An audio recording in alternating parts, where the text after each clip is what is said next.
인천의 한적한 카페. 창가 자리에서 커피잔을 두 손으로 감싼 채 한서연은 창밖을 바라보고 있었다. 유리창 너머로 노을이 번지고 따뜻한 빛이 그녀의 얼굴을 감쌌다. 우리 드디어 결혼하는 거네.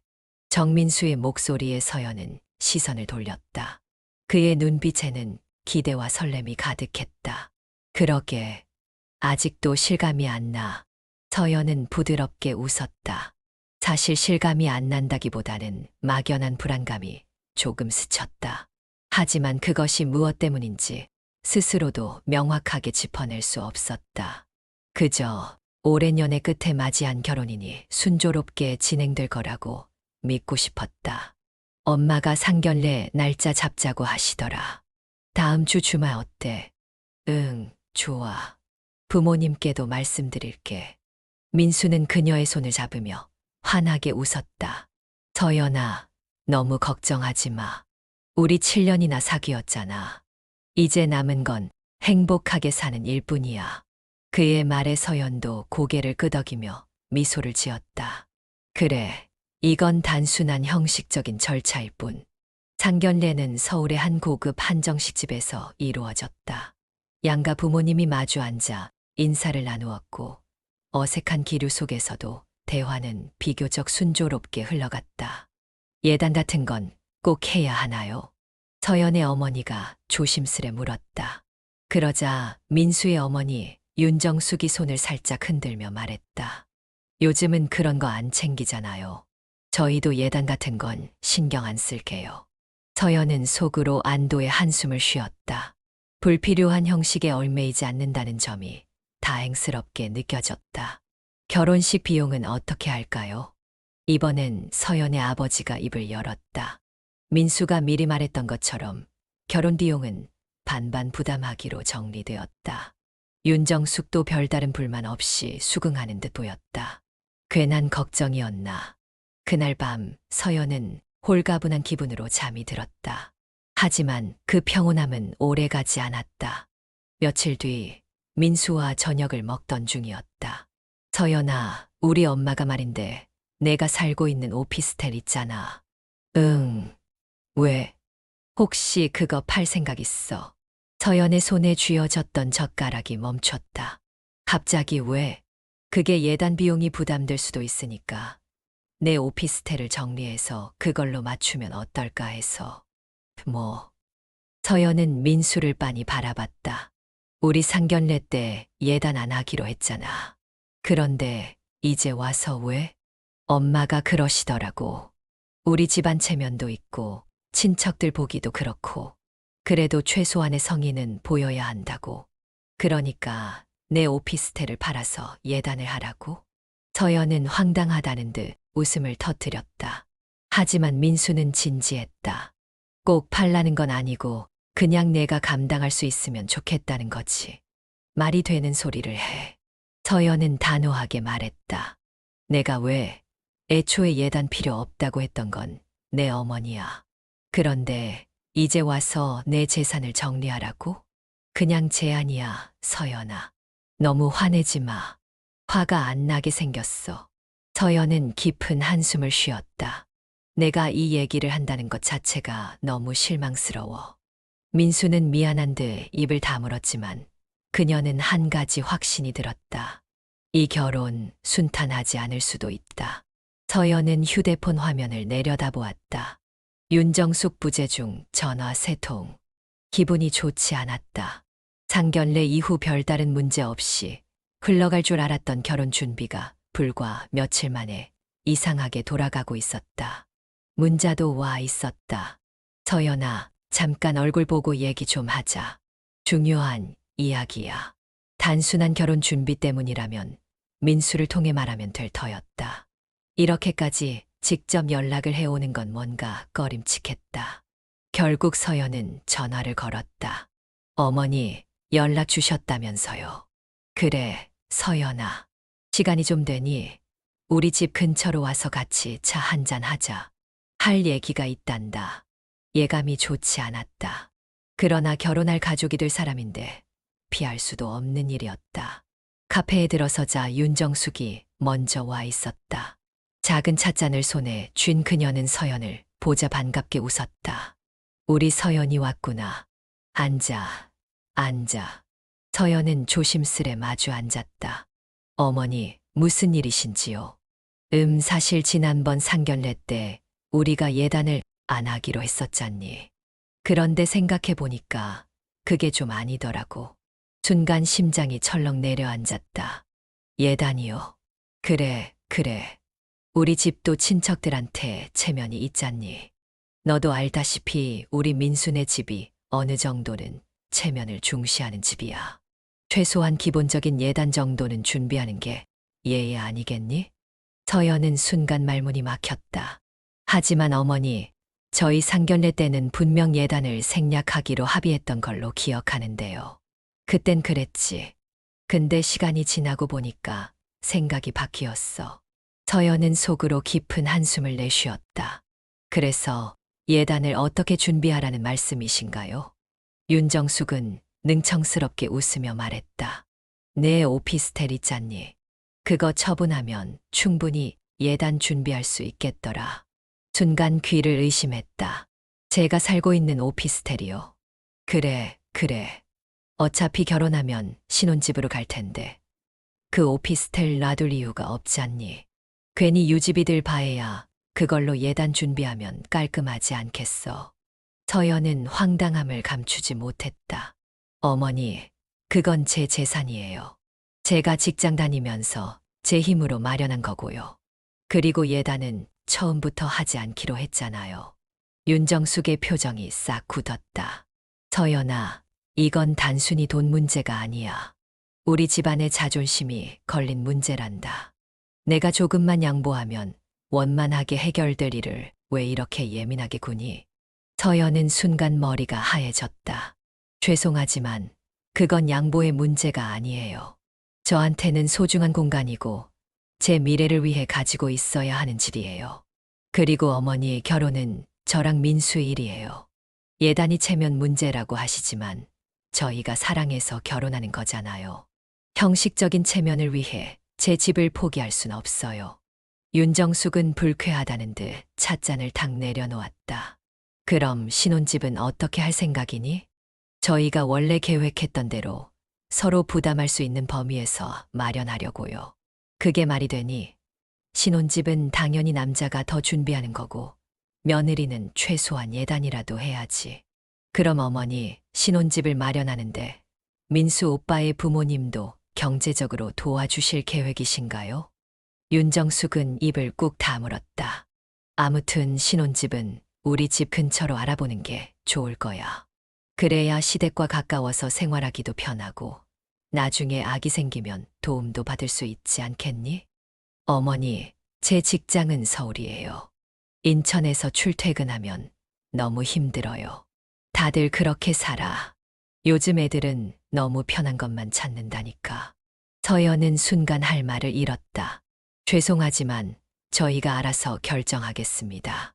내가 그렇게 이기적으로 나오면 나도 생각을 바꿔야겠구나. 무슨 뜻이세요?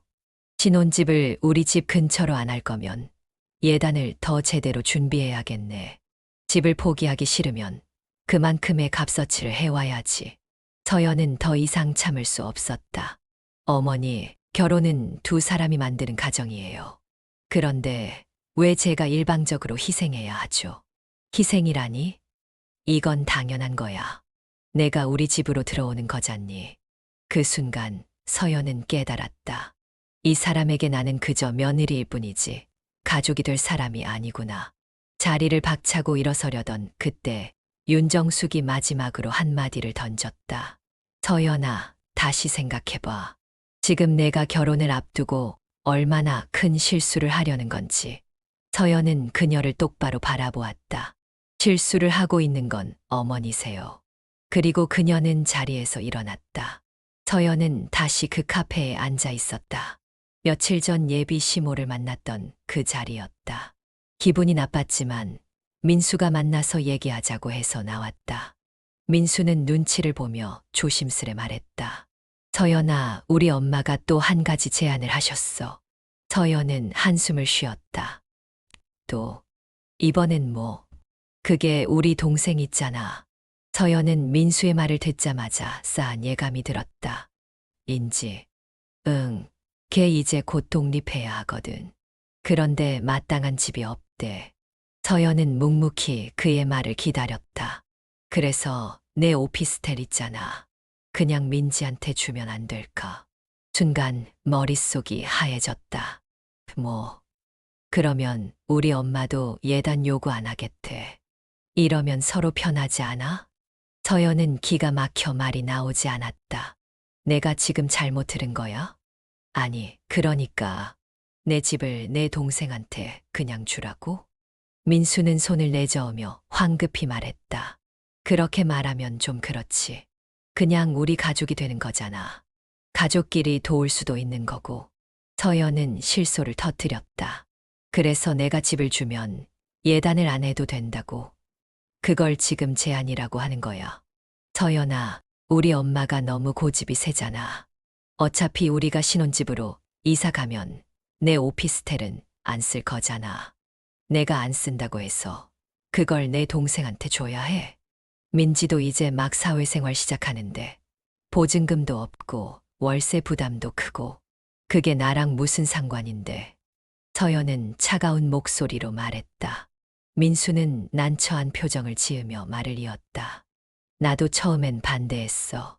그런데 우리 엄마가 이러면 예단 안 해도 된다고 해서. 그래서 내가 고민하는 거야? 이게 고민할 문제야? 아니, 그러니까 우리 엄마 입장도 좀 생각해봐. 가족끼리 서로 도우면 좋잖아. 가족, 내가 내 가족이야? 아니지. 지금 이 순간 난 내 가족도 아닌데 내 집을 내 친동생한테 주라고? 그렇게 말하면 너무 각박하잖아. 우리 결혼하면 어차피 한 가족이 될 거고, 그러면 그 집도 결국은 우리 가족 재산이 되는 거지. 서연은 차갑게 웃으며 고개를 저었다. 그럼 내 집은? 뭐, 너네 집, 내 부모님 명의로 된 집. 결혼하면 너랑 나랑 가족이 되니까 너네 부모님 집도 결국 내 가족 재산이겠네. 그게 무슨 말이야? 그건 부모님 집이고, 그럼 내 집은 내 집이지. 왜 내 동생한테 줘야 해? 민수는 아무 말도 못했다. 서연은 지그시 그를 바라봤다. 너 처음에는 반대했다고 했지. 그럼 지금은? 서연아, 지금은 내 엄마 말이 맞다고 생각하는 거야. 그게 엄마가 너무 강하게 나오니까. 난 그냥 우리 결혼이 깨지지 않았으면 좋겠어. 서연은 순간 숨이 턱 막혔다. 그래서 나보고 희생하라는 거야? 그렇게까지 말하면 너무 심하잖아. 아니, 정확히 말해봐. 내 입장은 뭐야? 난 너랑 결혼하려고 이걸 다 감당해야 해. 민수는 입을 꾹 다물었다. 너희 엄마가 선을 넘은 거야, 민수야. 그런데 넌 지금 그 선을 넘어 나까지 끌고 가려는 거고. 서연아, 그냥 한 번만 생각해봐. 이거 한 번만 양보하면 우리 앞으로 싸울 일도 없고 편할 수도 있어. 한 번, 너 지금 이게 한 번이라 생각해. 아니, 난 그냥 우리 결혼을 위해서. 서연은 더 이상 들을 필요가 없다고 생각했다. 됐어. 뭐, 결혼 다시 생각해 봐야겠어. 민수의 얼굴이 순식간에 굳었다. 서연아, 잠깐만. 그건 너무 극단적이잖아. 극단적. 아니, 민수야. 내가 날 극단적인 선택으로 몰고 있는 거야. 서연은 자리에서 일어섰다. 내 가족이 중요하면 난 내 인생이 중요해. 그리고 그녀는 단호하게 걸어나갔다. 서연은 마지막 확인이 필요하다고 생각했다. 민수가 어떤 사람인지, 예비 시모가 어디까지 선을 넘을 것인지, 그리고 자신이 이 결혼을 정말 끝내야 하는지. 모든 답을 얻기 위해 그녀는 차분하게 계획을 세웠다. 법무사 사무실에서 준비한 서류를 가방에 넣고 서연은 예비 시댁으로 향했다. 거실에는 윤정숙과 민수가 앉아 있었고 민수의 여동생인 민지도 옆에서 조용히 상황을 지켜보고 있었다. 서연이 들어서자마자 윤정숙이 입을 열었다. 서연아, 내가 다시 생각해줘서 정말 다행이다. 서연은 그녀의 말에 어떤 감정도 드러내지 않은 채 조용히 앉았다. 저도 생각을 많이 해봤어요. 결혼이라는 게 서로 양보하고 배려하는 거잖아요. 그래서 저도 양보하기로 했어요. 민수는 안도한 듯 표정을 풀었고, 윤정숙은 만족스러운 미소를 지었다. 그래, 서연아. 내가 이렇게 현명한 결정을 해주니 다행이야. 서연은 가방에서 2장의 서류를 꺼냈다. 이게 오피스텔 양도 서류예요.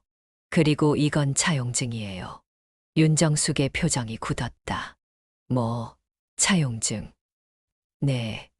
오피스텔을 민지 씨에게 넘기는 대신 법적으로 확실히 하기 위해서 차용증을 작성하려고 해요. 금액은 시세대로 책정했고, 원금과 이자는 일정 기간 내에 상환하는 걸로요. 민수의 얼굴이 하얗게 질렸다. 서연아, 그게 무슨 말이야? 내 재산을 넘기는 거잖아. 그러면 당연히 법적으로 정리해야죠. 윤정숙은 서류를 집어들고 확인하더니 얼굴이 일그러졌다. 이게 지금 무슨 장난이니? 장난이 아니라 법적인 보호예요. 그냥 주는 건 아니니까요. 민지 씨가 부담 없이 살다가 나중에 형편이 나아지면 차근차근 갚으면 되잖아요. 민지가 당황해서 말을 더듬었다. 아, 언니 그게 저는 그냥. 윤정숙이 테이블을 쾅 치며 소리를 높였다. 내가 지금 우리 가족을 뭘로 보는 거야? 내가 시집 오면서 재산 하나도 안 가져오는 게 말이 돼. 서연은 미소를 지었다. 그러니까요, 어머니. 제가 아무 대가 없이 집을 드릴 수는 없잖아요. 그러면 나중에 문제될 수도 있고요. 확실하게 해두는 게 좋죠. 민수는 서연의 손을 붙잡았다. 서연아, 우리끼리는 그런 거 필요 없어. 그냥 가족끼리 정리하면 되는 거지. 굳이 서류까지 만들 필요가 있나? 그럼 오빠가 대신 도장 찍어줄래? 민수의 손이 움찔했다. 뭐, 오빠가 대신 책임진다면 오빠 명의로 차용증 작성할게. 그럼 내 동생이 부담 안 되잖아. 그건 좀. 민수의 말끝이 흐려졌다. 윤정숙이 벌떡 일어나더니 서류를 확 집어들었다. 이딴 거 필요 없어. 그리고는 그대로 서류를 찢어버렸다. 서연은 차분하게 그 장면을 바라봤다. 이게 우리를 의심하는 거잖아. 내가 진짜 가족이 될 생각이 있었으면 이런 걸 가져왔겠어. 서연은 가만히 미소를 지으며 말했다. 어머니, 방금 스스로 증명하신 거예요. 이 집을 진심으로 가족의 일부로 생각했다면 차용증을 쓰는 걸 문제 삼지 않았겠죠. 결국은 그냥 제가 손해보는 관계를 원하셨던 거네요. 윤정숙의 얼굴이 빨갛게 달아올랐다. 너 감히. 오빠, 이제 알겠어. 난 지금까지 내가 날 지켜줄 거라고 믿었어. 하지만 결국 내 가족이 원하는 대로 따라가는 게 전부였지. 민수는 입을 열었지만 아무 말도 하지 못했다. 서연은 천천히 자리에서 일어났다. 이제 확신이 생겼어. 결혼 없던 일로 해요. 윤정숙이 소리를 질렀다. 너 우리 집을 우습게 봤지? 아니요. 전 이제야 제대로 본 거예요. 그리고 그녀는 한치의 미련도 남기지 않은 채 문을 열고 나갔다. 서연은 휴대폰 화면을 가만히 내려다보았다. 정민수 부재 중 전화 12통, 윤정숙 부재 중 전화 5통. 그들은 여전히 자신이 화가 좀 나서 그러는 거라고 생각하는 듯했다. 곧 감정을 추스르면 다시 돌아올 거라고 믿는 모양이었다. 하지만 서연은 이미 결정을 내렸다. 그날 이후 단 한순간도 흔들리지 않았다. 그녀는 곧장 결혼식장에 연락했다. 네, 고객님. 예식 계약 취소를 원하신다고요? 네. 위약금은 계약자 명의인 정민수 씨 측에서 부담할 거예요. 이쪽에서도 위약금 관련해서 상대방에게 정리해서 통보해 주시겠어요? 네. 확인 후 연락드리겠습니다. 통화를 끝낸 후 신혼여행을 예약한 여행사에도 연락했다. 네, 고객님. 취소 수수료가 발생하는데요. 예식 담당자분께서 비용 부담을 어떻게 하실지 결정하셔야 합니다. 서연은 계약서를 다시 확인했다. 모든 예약과 결제는 예비 시댁명이었다. 그녀는 짧게 웃었다. 네, 예약자 측에 비용 청구해 주세요. 그날 저녁 민수는 서연을 찾아왔다. 서연아, 우리 얘기 좀 하자. 서연은 그의 얼굴을 차갑게 바라보았다. 얘기할 게 남았다고 생각해. 서연아, 내가 화난 거 알아. 근데 우리 너무 극단적으로 가는 거 아니야? 극단적. 서연은 가볍게 웃으며 팔짱을 꼈다. 내 집을 내 여동생한테 공짜로 주라고 했을 때 내가 가족끼리 도울 수도 있지라고 했지. 그 순간 내가 선택한 거야. 나랑 가족이 되겠다는 게 아니라 내 가족을 위해 날 이용하겠다고. 아니야, 그런 의미가 아니었어. 그냥 엄마가 너무 강하게 나오니까. 그럼 넌 뭐 했어? 내 편은 단 한 번이라도 들어줬어. 민수는 대답하지 못했다. 그리고 내 엄마, 신혼여행을 같이 가겠다고 했지. 나 그 얘기 듣고도 참았어. 그건 엄마가 그냥 같이 여행 겸 가자는 거였어. 웃기지 마. 신혼여행은 신혼부부가 가는 거야. 내 엄마는 처음부터 우리가 부부로서 시작하는 걸 방해했어. 그리고 넌 아무것도 안 했지. 그냥 엄마가 좀 집착이 심하신 거지. 시간이 지나면 나아질 수도 있었잖아. 아니, 앞으로 더 심해졌겠지. 넌 계속 내 가족 편만 들었을 거고. 서연아, 제발 다시 한 번만 생각해줘. 우리 7년을 함께 했잖아. 그래서 7년을 견딘 거야. 이제 더 이상은 못해. 민수는 초조하게 서연의 손을 잡으려 했다. 우리 다시 원래대로 돌아갈 수 있어. 내가 엄마랑 잘 얘기할게. 서연은 손을 빼며 단호하게 말했다. 늦었어. 파혼이야, 민수야. 너랑 내 가족이 만든 결정이야. 그녀는 한치의 미련도 남기지 않고 그를 등졌다. 서울의 새로운 아침 공기가 상쾌했다. 서연은 커피를 한 모금 마시며 사무실 창밖을 바라보았다. 빽빽하게 늘어선 건물들 사이로 햇살이 부드럽게 스며들고 있었다. 한서연 대리님, 오늘 본사 적응 어떠세요? 동료가 밝은 얼굴로 다가왔다. 아직 정신이 없어요. 그래도 분위기는 좋은 것 같아요. 서연은 미소를 지었다. 사실 본사 발령 소식을 들었을 때 주저함이 없었던 것은 아니었다. 하지만 이제 와서 생각해보면 이보다 더 좋은 타이밍은 없었다. 역시 대리님이야. 인천에서도 일 잘하셨다고 들었는데 본사에서도 금방 자리 잡으시겠어요. 그러면 좋겠네요. 정말로. 파혼 후 그녀를 걱정하는 시선이 많았다. 그래도 7년을 만났는데 아깝지 않아. 나든가. 조금만 참았으면 되는 거 아니야. 같은 말들을 들을 때마다 서연은 차분하게 미소 지으며 답했다. 전혀 아깝지 않아요. 그것은 거짓이 아니었다. 오히려 그녀는 새롭게 시작하는 자신이 자랑스러웠다. 퇴근 후 서연은 한강공원으로 향했다. 바람이 솔솔 불어와 기분이 좋았다. 음악을 들으며 걸을 때쯤 익숙한 번호로부터 전화가 왔다. 정민수. 서연은 한참을 화면만 바라보다가 결국 전화를 받았다. 왜? 서연아. 그의 목소리는 한결 조심스러웠다. 그냥 어떻게 지내나 해서. 잘 지내. 서울로 발령 났다며. 축하해. 고마워. 둘 사이에 어색한 침묵이 흘렀다. 서연은 먼저 끊으려 했다. 서연아, 우리 다시 만나면 안 될까? 그녀는 피식 웃음을 터뜨렸다. 민수야, 우리 이제 남이야. 난 아직 널 못 잊겠어. 진심이야. 후회돼. 서연은 천천히 숨을 들이마셨다. 민수야, 난 후회 안 해.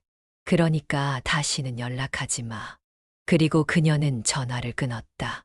한강 위로 저녁 노을이 번지고 있었다. 서연은 한층 더 가벼운 마음으로 걸음을 옮겼다. 서연은 퇴근 후 집 앞 카페에 들렀다.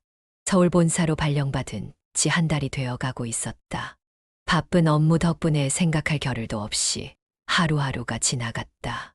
새로운 환경에서의 적응은 쉽지 않았지만 만족스러웠다. 그런데 문을 열고 들어가려던 순간 낯익은 얼굴이 눈에 들어왔다. 정민수. 카페 한쪽에서 그녀를 보고 있었다. 순간적으로 몸이 굳었다. 하지만 곧 아무렇지 않은 듯 걸어가 주문을 했다. 그런데 민수가 먼저 다가왔다. 서연아. 서연은 짧게 한숨을 쉬었다. 여기까지 찾아오지 마. 우리 얘기 좀 하자. 잠깐이면 돼. 더 이상 할 얘기 없어. 제발, 한 번만. 너도 아직 나 좋아하잖아. 서연은 민수를 똑바로 바라보았다. 어떻게 그런 생각을 해? 우린 7년을 만났어. 그렇게 쉽게 끝낼 수 없잖아. 내가 그 7년을 끝내게 만든 거야. 난 한순간도 후회한 적 없어. 민수의 얼굴이 일그러졌다. 너 진짜 너무한 거 아니야? 난 진심으로 널 사랑했어. 지금도 그렇고. 사랑? 서연은 피식 웃었다. 사랑하는 사람이 자기 여자친구한테 집을 내놓으라고 해. 예단을 요구해. 신혼여행까지 엄마랑 같이 가겠다고 해. 그건 그냥 엄마가 그런 거고, 난 달랐어. 아니야. 넌 언제나 내 가족이 시키는 대로 했어. 그때는 몰랐어. 내가 얼마나 잘못했는지. 그런데 이제 알아. 이제 와서 알아도 소용없어. 한 번만 기회를 줘. 너 다시 생각해보면 안 돼. 아니. 단호한 대답에 민수의 표정이 굳었다. 너 다른 남자 생긴 거야? 그런 문제 아니야. 그럼 왜 이렇게 냉정하게 구는 건데? 냉정. 난 내가 내 인생을 망치는 걸 막았을 뿐이야. 민수는 입술을 깨물었다. 너 정말 이렇게 끝낼 거야? 이미 끝났어. 서연은 더 이상 말을 섞고 싶지 않아 그대로 돌아섰다. 하지만 민수의 눈빛은 흔들리지 않았다. 오히려 더욱 집착으로 변하고 있었다. 서연은 휴대폰을 들어 차단 목록을 확인했다. 정민수 차단됨. 윤정수 차단됨. 그럼에도 불구하고 그는 끊임없이 나타났다. 회사 앞, 집 앞, 심지어 그녀가 자주 가는 헬스장 근처에서도. 처음에는 우연이겠지라고 생각했지만 어느 순간부터는 노골적으로 그녀를 기다리고 있었다. 처음엔 무시했다. 대화를 나누는 것 자체가 의미 없다고 생각했다. 하지만 회사 앞에서 기다리고 있던 민수가 그녀를 붙잡았을 때 더는 피할 수 없었다. 서연아, 잠깐만. 진짜 딱 5분이면 돼. 서연은 차가운 시선으로 그를 바라봤다. 그만 좀 해. 너, 너무해. 이렇게까지 나를 피할 필요는 없잖아. 필요 있어. 넌 내 인생에 더 이상 아무런 의미가 없는 사람이니까. 민수의 얼굴이 일그러졌다. 왜 이렇게 매정해진 거야? 예전에는 안 그랬잖아. 예전에는 내가 이렇게 나한테 집착하지 않았으니까. 난 집착하는 게 아니야. 우리 관계를 회복하고 싶은 거야. 우리 관계는 내가 끝장냈어. 그리고 난 후회하지 않아. 너 진짜 단 한순간도 후회 안 해? 단 한순간도. 민수는 절망한 듯 그녀를 바라보다가 다시 애원하듯 말했다. 한 번만 기회를 줘. 그냥 커피 한 잔만이라도. 아니, 서연아, 그만하라고. 그녀는 단호하게 민수의 손을 뿌리쳤다. 내가 지금 이러는 거 다 미련 때문이야.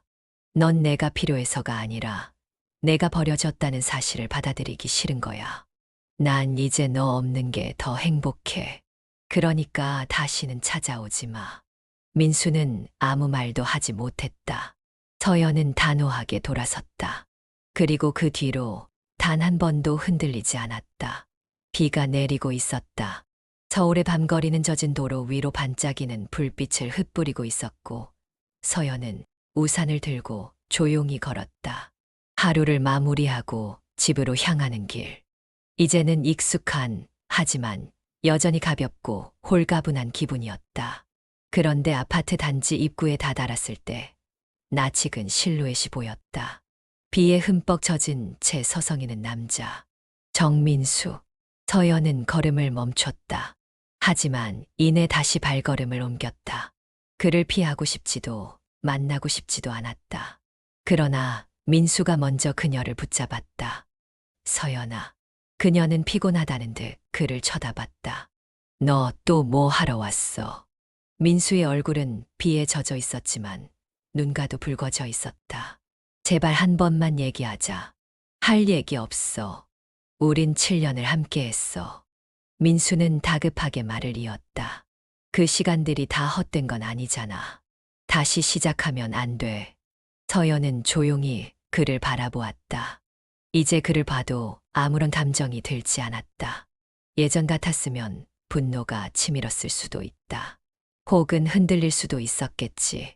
하지만 지금은 아니었다. 그녀는 한참을 그를 바라보다가 아주 조용히 대답했다. 난 이제 너 없이도 충분히 행복해. 민수의 눈이 크게 흔들렸다. 서연아. 그는 마지막 희망을 붙잡는 사람처럼 그녀의 손목을 잡으려 했다. 그러나 서연은 한 걸음 물러났다. 그만해, 민수야. 너도 이제 인정해. 끝났어. 그 말이 떨어지는 순간 민수의 얼굴이 무너졌다. 그는 한참을 말없이 서 있다가 마침내 고개를 숙였다. 비는 여전히 내리고 있었고 서연은 우산을 다시 고쳐주었다. 그리고 한 번도 뒤돌아보지 않은 채 그녀의 새로운 삶을 향해 걸어갔다. 따뜻한 햇살이 커튼 틈 사이로 스며들었다. 창밖에서는 새소리가 들려왔고 봄바람이 부드럽게 불어왔다. 서연은 창가에 앉아 커피 한 잔을 손에 들고 조용히 서울의 아침을 바라보았다. 벌써 몇 년이 지났다. 그 사이 많은 것이 변했다. 본사에서 승진했고 더 넓은 곳으로 이사했다. 삶의 모든 결정이 온전히 자신의 의지로 이루어지는 날들이었다. 그리고 무엇보다도 더 이상 과거에 묶여 있지 않았다. 휴대폰이 울렸다. 화면을 보니 친한 동료 지연이었다. 서연아, 오늘 저녁 시간 돼. 우리 신입이랑 다 같이 술 한잔 하기로 했는데 괜찮으면 같이 가자. 서연은 가볍게 웃으며 답했다. 좋아. 몇 시에 어디서 만나? 오후 7시. 장소는 메시지로 보낼게. 응, 알겠어. 전화를 끊고 거울을 바라봤다. 몇 년 전 아침마다 무거운 마음으로 출근하던 자신과는 전혀 다른 사람이 서 있었다.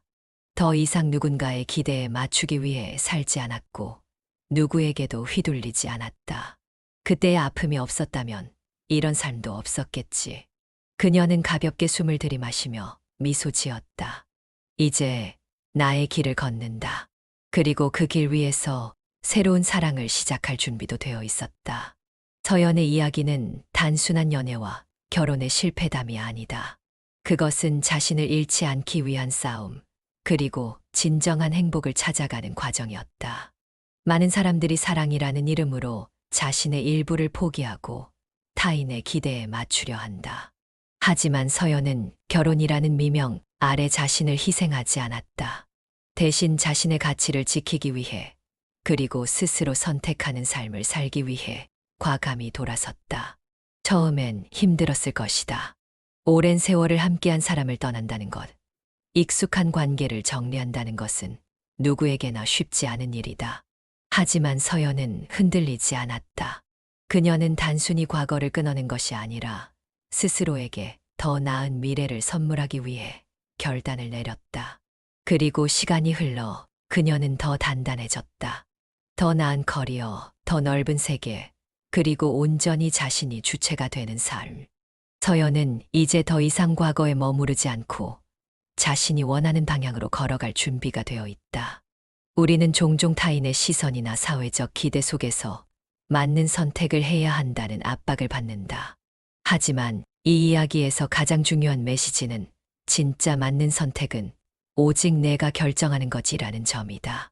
서연이 마지막에 보여준 모습처럼 우리는 모두 자기 자신을 위해 살아야 한다. 혹시 여러분도 비슷한 고민을 하고 있다면 스스로에게 한번 물어보자. 이 관계, 이 선택은 내가 진짜 원하는 삶과 연결되어 있는가? 그리고 용기를 내서 자신을 위한 결정을 내릴 수 있기를 바란다. 이 이야기가 여러분에게 작은 용기가 되었다면 구독과 좋아요, 알람 설정 부탁드립니다. 앞으로도 더 많은 이야기로 찾아뵙겠습니다.